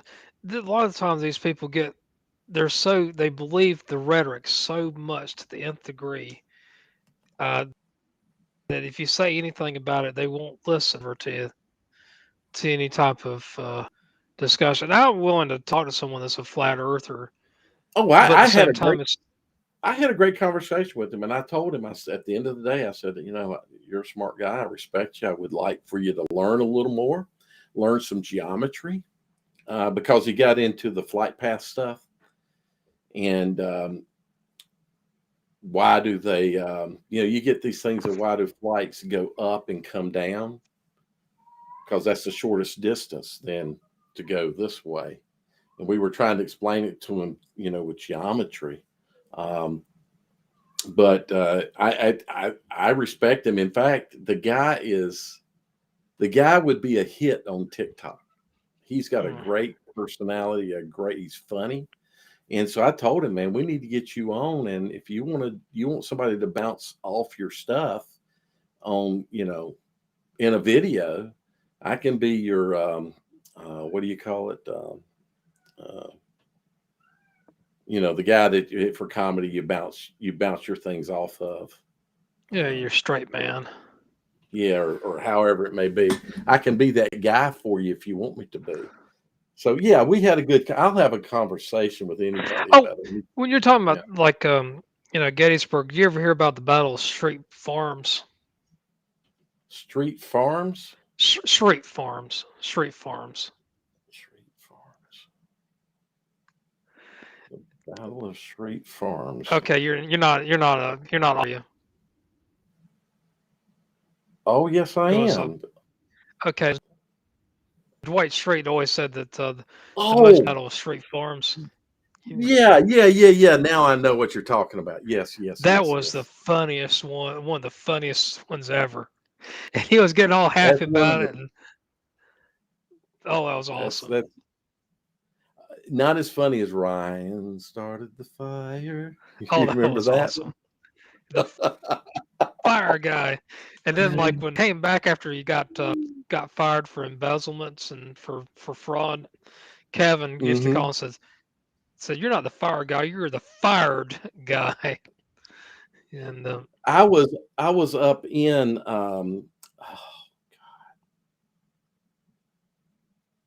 the city is the first electric city. yeah, Scranton. Scranton. I was up in Scranton. I did a project where I went up to Scranton. I don't know 4 times or so. And the hotel that I stayed in, they had the office. They have these life size, poster board bodies standing. They got them standing around in the corner outside the elevator. So one of my profile pictures was me standing with them. So I held up and did a selfie with them. Um, Ah, yeah, I love Office. that one UFOs of are my real. favorite ones was the one that did CPR. You remember the Uh CPR huh. training, and where Dwight ended up cutting the dummy's face off, but the skin on top of his. Yep. That Yep. was Yep. Yep. hilarious. Yep. And then did the time he did the fake alarm, smoke alarm, and I mean Stanley ended up having a heart attack. And oh my I gosh, like that was some I funny like ones. Stanley. That's a good straight man kind of. Yeah. Oh yes, I shouldn't say straight man. He's got straight man comedy, I guess. he was a So good I, character actor. yeah, exactly. I don't There know was if a you're looking to see what all's being posted up here about UFOs and yeah, there's lots of UFOs. Anything that we yeah. don't know what's flying up in the air is a UFO. Well, if it's if it's a UFO and then you later on identify it, I guess it's a FO. And then if it's parked, would it just be an O for object? If it's You parked, know, oh, not flying. if, It's moved. It's settled. if It's in it, a yeah, it's just settle's not a flying option anymore. It's just steady an object. state. So so when you first see something, let's say it's a something going through the sky, it's a unidentified flying object, it's a UFO, and then later on you identify it, it's no longer a UFO, it's a FO for flying object, Uh huh. and then let's say that thing finally parks down, it's not even a flying object, it's just an O. It's just an It's like, object, oh, or it's a okay, PO. It's a parked object. yeah, it's Yeah, a parked object, yeah. a parked object. You UFOs know is the a whole nother. That's a whole nother animal that I don't know. That's I don't discount. I leave possibility of anything. It's not aliens. We don't know. You don't know that. So that's the don't thing about it is, don't say uh, that it's not aliens. You don't know. They may be from 3 star systems away. Uh, so you can't. The problem is we have no evidence of what anything is. Certainly, if we don't have evidence that aliens are there, we certainly don't have evidence of whether they are where they're from. if Uh, Pentagon spends 22 million, I guess is interesting. no, not really. I Yeah. mean, the Pentagon. We need the Pentagon to be spending money. Isn't it And scientific? What is scientific? What are you talking yeah, about? what does scientific mean? That's a good Yeah. question. Yeah, We we got do all need data. Who's got all data? Radar. It's just throwing things out. Whenever I make spaghetti, sometimes I throw it on the wall to see if it sticks. Uh If it huh. sticks, it's probably not ready. You probably want to cook it a little bit longer. Uh huh. There you go. That's a good. That's a good. I hate to tell this Good guy, but analogy. I hate to tell this guy that's on here, Red Bunnies, but I just got a call from the grammar police. There's a warrant for your arrest.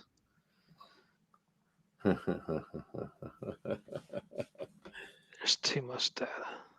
Yeah, I don't.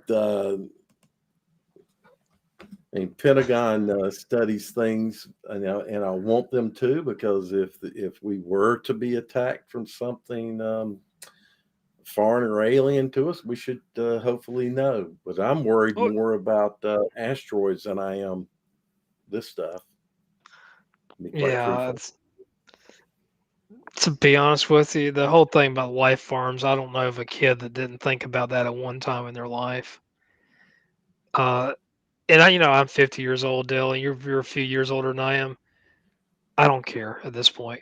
I really don't Hmm. care. I don't think my kids care. I don't think your kids care about it. It's one of those things that's, I don't live my life in fear. No, I'm just. What was I watching last night? It was either last night or the night before. It was about near Earth objects and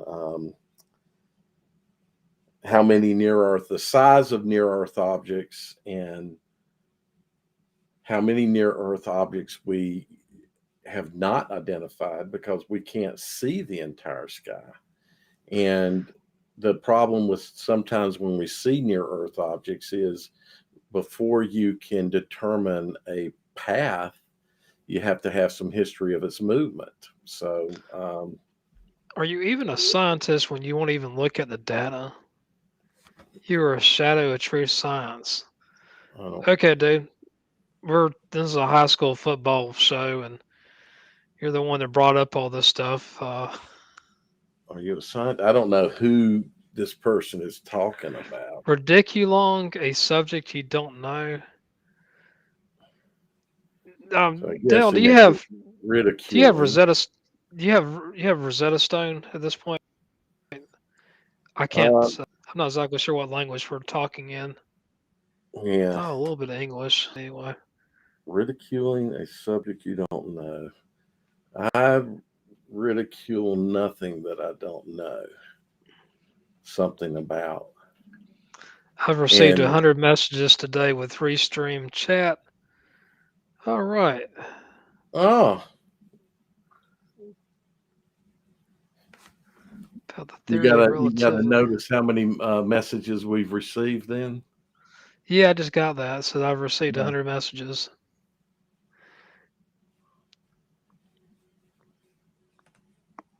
Oof, oof. People talk about Einstein, and this guy right here, the one that's talking right now to us, he doesn't know Einstein's real true value. He was probably a lot better when it came to being a philosopher than anything else. Well, And that's most what a lot of people don't understand about Einstein. He was a man that understood the human brain and logic. well, understand that many of our great historical scientists or people, men of science, let me put it that way, men of science were philosophers. Um, so there must be something, relative to the two. Even today, I would think that when I don't know if you listen to Neil deGrasse Tyson or Michio Kaku and listen to them talk, their their understanding is beyond that of science and physics. And uh,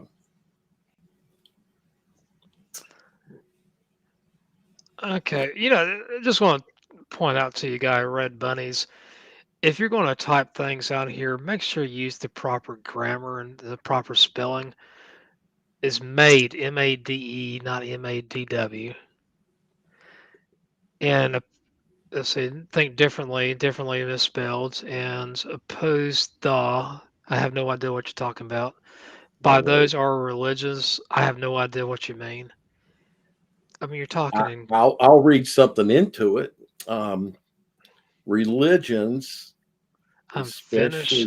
especially Christianity, um, is and W is right beside the E on the keyboard. So religions, especially Christianity.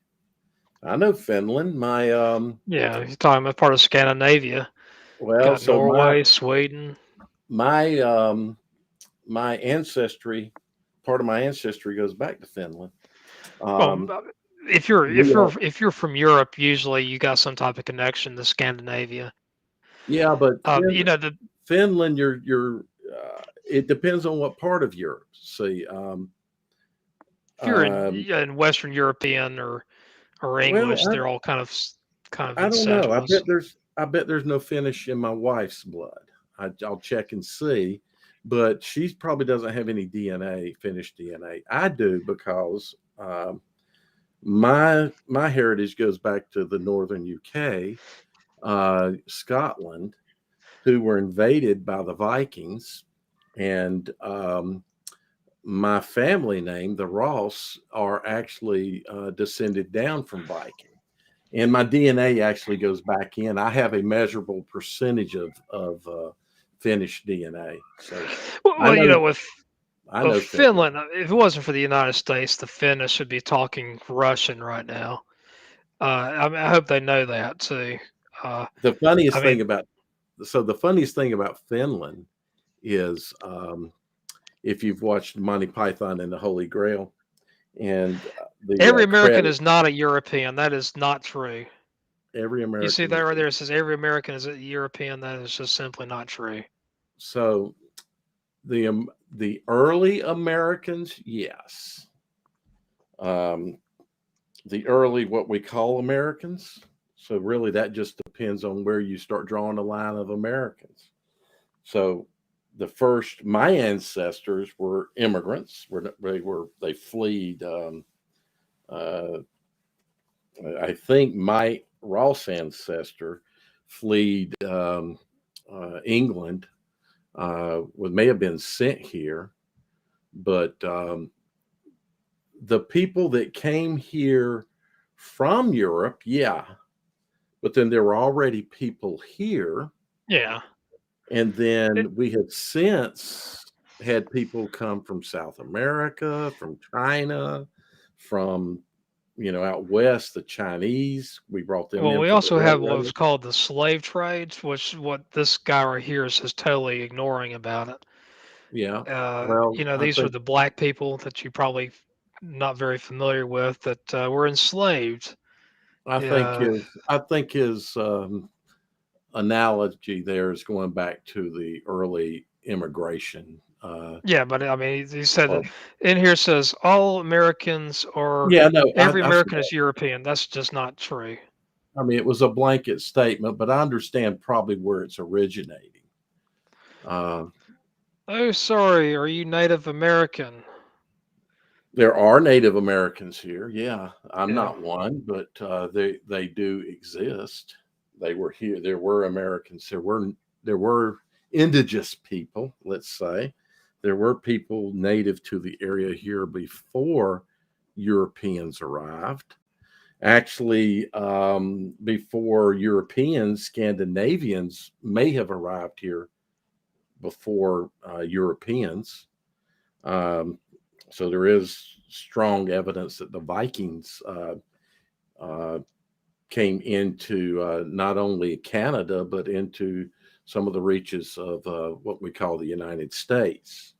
Um, I don't know what "we killed them" means, but um, Well, so did Christopher Columbus. He was one of the biggest genocidist maniacs in the 15th century. well, him and the Spanish, actually, just the Yeah. Spanish in general, the Spanish Inquisition. So all part of the Spanish Inquisitions, all part of be part of our religion or you will die. Um, so that whole thing, I think, was probably more Spain than say Portugal. But yeah, definitely Spain is Columbus. irrelevant. And Spain is irrelevant at this point. do what now? Spain is irrelevant. Did he say Some, that? I know I did. Spain, today, Spain is totally irrelevant. Oh, I got you. But yeah, back then, yeah, Columbus and such were, yeah. But I wish I had an or. Well, but who did we kill? If you're talking about Native Americans, there's still many survived. Uh, Thankfully, the Spanish, who were really one of the biggest killers of them in South America and Mexico and southeastern the United States, um, and then the Europeans that migrated here did a lot of killing um, intentionally. Um, there's still many survived. And then after we had treaties with them, Andrew Jackson decides to march them out west and kills off most of the Cherokee Nation, but they still survive. Well, Uh, Dale, if it wasn't for the Americans, just about everybody in Europe. Actually, everybody in Europe would be either talking German or Russian right now. That's what a lot of these people understand. I wish I had a personal talk with this other guy. He seems so interesting. The other guy's like a bully from high school. Well, except I don't know. So that I sounds just like think the two. guy's full of it. That sounds like two people talking there. Well, if he's from Yeah, Finland, I'm going to give some break of language barrier, etc. Um, Maybe I'm a little more tolerant in that yeah, you're area, a lot more tolerant than I am. uh, but you're right. Our people, we we did a lot to keep Europe out of Hitler's hands and out of Russia's hands. But in the same sense, well, I mean, look what unfortunately, happened here. I mean, we the he started out with Austria. They annexed Austria, and then we gave them the Sudetenland over in Czechoslovakia. Then we gave them the rest of Czechoslovakia. Then the they invaded Poland and they split it with the Russians. And then they, went to France, folded like a cheap tent. They had the huge army, one of the biggest armies ever, and they got outflanked. And they went. The Germans went through was it Belgium, and I mean took over the Western Europe, took over Denmark, got into Norway and Sweden. Russians were kicking ass in Finland at this time. So it was then you had the Italians that basically came in and decided to take some of the land from France. But the Italians weren't that good of fighters, though. They didn't really do much in the Balkans. That was pretty much what they were concentrated on. But yeah, it was ugly. It was and London, England did a pretty good job of keeping them at bay. But a lot of people that did not read Mein Kampf didn't understand that Hitler wanted England to be a imperial power. They thought they were a good stabilizing force in the world. He wanted basically Germany, England, and I guess the Japanese to take care of the Far East. But uh, anyway, England held their own. But and Hitler probably he made several big mistakes. Biggest one was invading Russia. That was just stupid. If you're yeah. I going to don't invade think. Russia, you don't do it late June and then hope everything comes get Well, out of there by this winter. I don't think he would have maintained an alliance with Japan if he, let's say, if things had gone Germany's way, and he did not go crazy, and he still had the reins to to pull power. He would have broken that alliance with Japan as well. Um, Oh yeah, so I think Hitler is crazy. I don't. I think the ultimately there would have been a world domination goal. There's the God, what is it the movie or the no? It's the series that I watched last year. That's what if Germany won? Um, Oh yeah, it's on Hulu. It's called something in the attic or something, or in the upstairs or something. I know what you're talking about. yeah, so it's an American. Oh, it's not on Hulu. It's on American Prime. It's on Prime.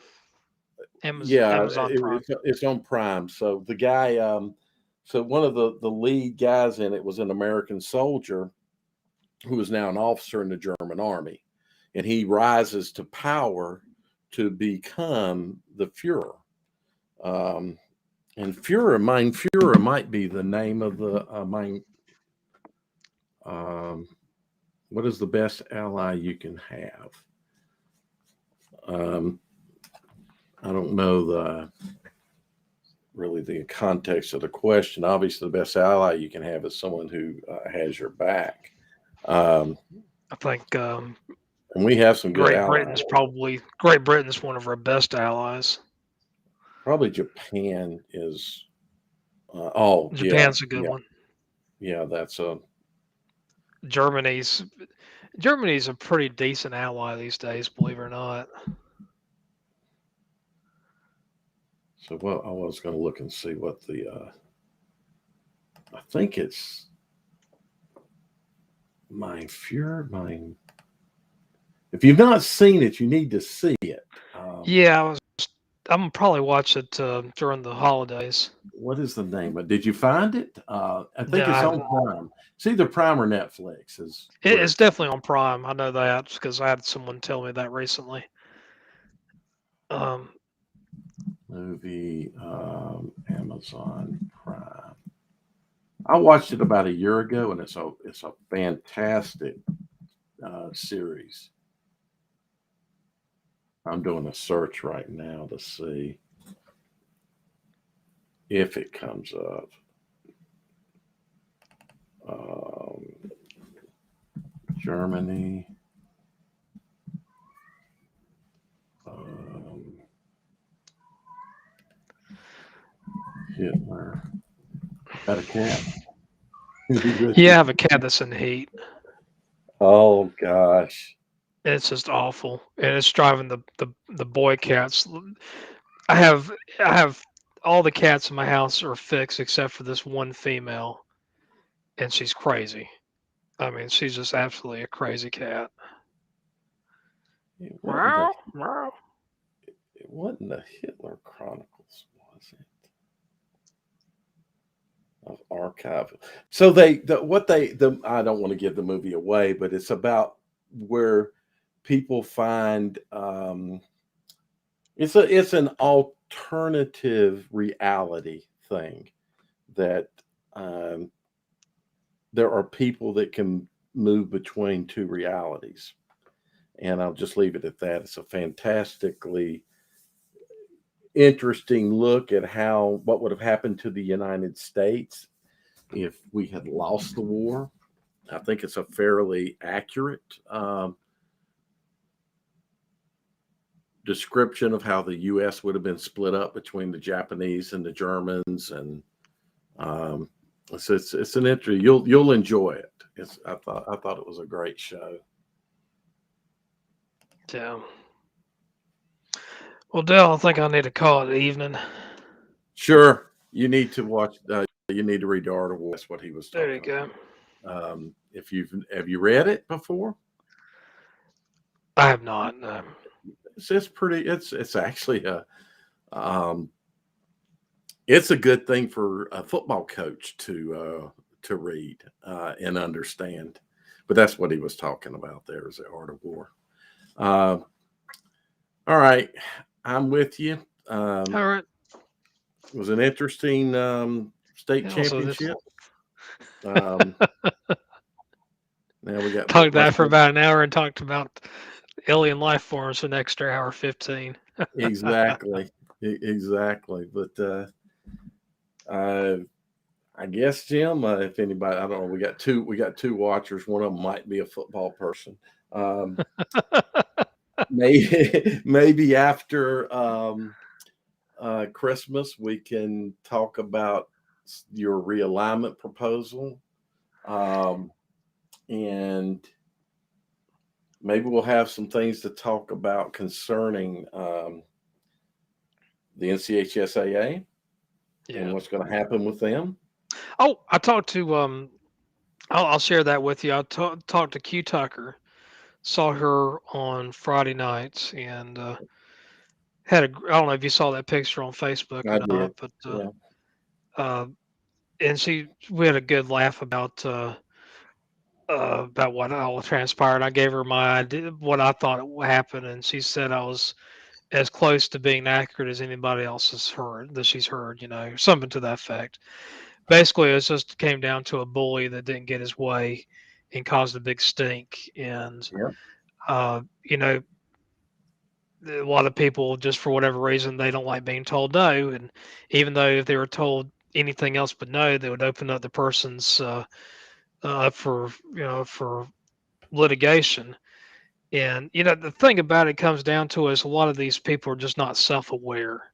They lack self-awareness. These politicians, and they decide that they are going to make a problem that didn't exist all of a sudden exist, and it got a lot of people mad for no reason at all. The association does a lot better, a lot more good than do things that are not good, and that's what people need to remember. And anyway, we had a good conversation about that, and she said this thing comes down basically just having a memorandum of understanding and moving on down. It's probably something that should have been Well, hopefully that's what it comes down to. done 10, 12 years ago. I know the Yeah, NCHS. it's not going to be any. There won't be anybody else that'll come up to it. I mean, can you imagine I can't Well, imagine anybody trying to form up something to take care of the whole association. I don't know. I don't know. I don't know who could do it. I don't know what body could take it over. And certainly, we know there's nobody that could. Nobody, not as in a person, but as in a body of people. There is no group that could take it over and run it to the same efficiency and results that we currently have. But I don't know that that's going to keep these politicians from exercising what they feel is, potentially their, well, they're going to say they're trying to protect us or make things better, but we know it's a vengeful thing. Um, so maybe, I don't know when they're supposed to make that decision. We should probably do some research into that, Jim, to find out when they will make the decision on who will govern the athletics next year. I can already look into my crystal ball. Oh, NCHSAA. But that's just my guess. I think that's what your guess is too. But yeah, we'll look into it and find out what's going on Yeah, but when it's they've going got to to have a happen. decision. They've got to be a timetable that says we're going to make. Uh, I hope there is that by this date we will decide who we're going to go with, because they're going to have to give that next body. There's got to be a transition, and there has to be, if it's another body, there's got to be a transition, and they have to have time to plan, and um, that's so. Yeah, let's see what we can find out about when that is. Sounds good. Sounds good. All right. All right, Dale. Listen, good talking to you. Okay. Talk. Everybody, thank you so much for joining us. Take care. Good night. Yeah.